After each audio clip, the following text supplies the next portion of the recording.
Bonjour à tous, bienvenue sur Amicom TV. Nous sommes encore et toujours, plus pour longtemps, mais encore pour une journée, à Gastronomia 2010.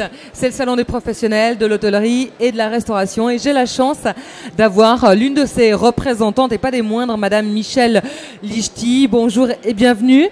Bonjour. Vous êtes donc directrice de la Barcarolle, ce très bel établissement au bord du lac Léman. Et non du lac de Genève, comme disent trop souvent les jeunes voix. Donc à Prangin, 4 étoiles.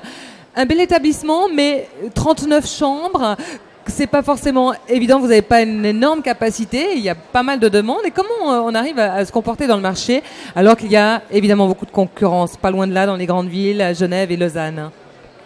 Bon, la concurrence, c'est positive. Plus il y a de concurrents, plus il y a de chances d'avoir des clients dans un établissement. Nous avons la chance d'avoir beaucoup de manifestations à Palexpo. Il ne faut pas oublier que nous sommes seulement à 30 minutes en voiture et 20 minutes en train direct de Nyon à Genève, à Palexpo. Voilà, donc c'est rien du tout. C'est facile d'accès. C'est facile d'accès. Et puis, à côté de cela, nous avons l'avantage dans la région, dans le canton de Vaud, dans la région de Nyon, liant Lausanne jusqu'à Genève, d'avoir des grandes entreprises qui se sont installées, qui effectivement fréquentent beaucoup la Barcarolle, puisque nous sommes le seul établissement 4 étoiles supérieur au bord du lac. Voilà. Donc tout va bien pour vous, mais évidemment il faut faire face. On a parlé largement durant ces émissions à Gastronomia de tous ces moulins avant contre lesquels il faut se battre au niveau des nouvelles directives, l'alcool, la fumée, etc. Des chevaux de bataille. C'est pas toujours facile ce métier. Il y a de la pénibilité. C'est difficile parfois de gérer le personnel. Comment ça se passe du côté de chez vous? Relativement bien, dans ce sens que la priorité, bien évidemment, c'est la clientèle. Et l'autre priorité, c'est l'attitude qu'on a avec les collaborateurs de manière à les fidéliser auprès de l'établissement, ce qui dit fidéliser la clientèle à l'établissement par rapport à un service de qualité, aimable, sans être ostentatoire, donner une certaine philosophie qui fasse que le client se sente à la maison, loin de sa maison. Puisque nous ne sommes pas dans une chaîne, nous sommes dans un petit établissement. C'est ce qu'il faut privilégier. Voilà, donc c'est intéressant ce que vous dites, c'est fidéliser ses collaborateurs. C'est en fait les garder parce que c'est vrai que ça peut être aussi un peu volatile au niveau du personnel. On a l'impression qu'on a accès facilement à ces métiers qui demandent une grande rigueur, une formation et il faut tenir la route. Vous avez une recette pour ça?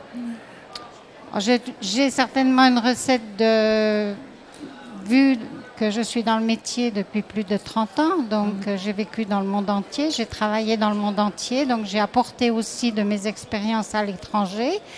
Ensuite, j'ai quand même une grande formation dans les ressources humaines, ce qui me permet de bien gérer mes collaborateurs avec des hauts et des bas. Ça aide. Ça se passe pas trop mal. J'ai beaucoup de fidélité de collaborateurs. Et au niveau de la communication, comment on communique quand on est un établissement plus petit?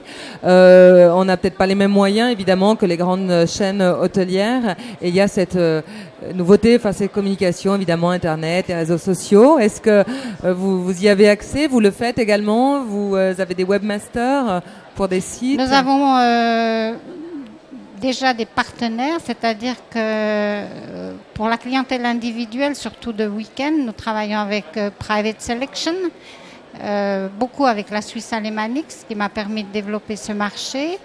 Ensuite, il est évident que j'active beaucoup notre propre site internet. Ensuite, nous sommes aussi dans certains sites qui génèrent une clientèle régulière, comme Fastbooking, comme Booking.com.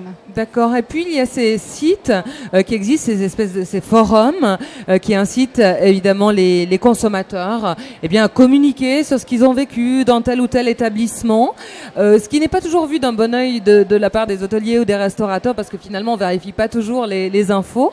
Comment vous réagissez par rapport à ça? Parce que vous avez un droit de réponse en tant que restaurateur hôtelier. Comment vous voyez vous arriver ces sites qui sont là depuis quand même une petite dizaine d'années? Effectivement, ce sont des sites communautaires auxquels nous ne pouvons pas échapper. les sites dans lesquels nous apparaissons pour les réservations, puisque TripAdvisor n'est pas un moteur de réservation, c'est un moteur qui reprend les commentaires des clients qui ont séjourné des établissements, mais pas systématiquement à travers TripAdvisor. Donc, nous arrivons à gérer une partie des réclamations des sites auxquels nous sommes liés. Mais là où nous avons des problèmes, ce sont les réservations qui passent par TripAdvisor où, vu le volume, il est toujours assez difficile de pouvoir les suivre régulièrement. Là, ce sont de nouveaux outils avec lesquels il faut faire, il faut composer, voilà. Et ça n'est pas toujours évident. Un conseil peut-être à donner à quelqu'un qui nous regarde et qui veut se lancer dans cette aventure de l'hôtellerie, par exemple, qu'est-ce que vous leur diriez ? D'une part, ces moteurs de réservation sont indispensables puisque la plupart des réservations actuellement, je dirais 60 à 70%, viennent à travers ces moteurs de recherche. Il faut relativiser les réclamations parce que, comme on l'a dit, il y a la tricherie. Il y a, malgré les systèmes modernes, entre guillemets, de détecteurs de personnes qui trichent, c'est-à-dire des personnes qui organisent des forums qui sont payés pour donner de mauvais ou de bons commentaires au détriment ou au crédit de certains hôteliers.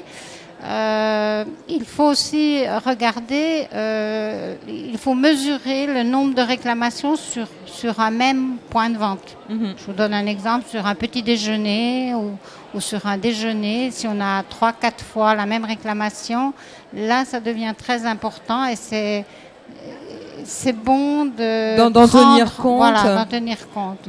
Mais le plus important est de pouvoir répondre à chaque client parce qu'un client auquel on répond, il est valorisé. Tout à fait dans sa démarche. C'est le plus important, oui. Voilà. Eh bien, merci beaucoup, Michèle Lichty, d'avoir répondu à toutes ces questions. Bonne continuation. Et on se retrouve bientôt pour une autre émission. Merci. Au revoir.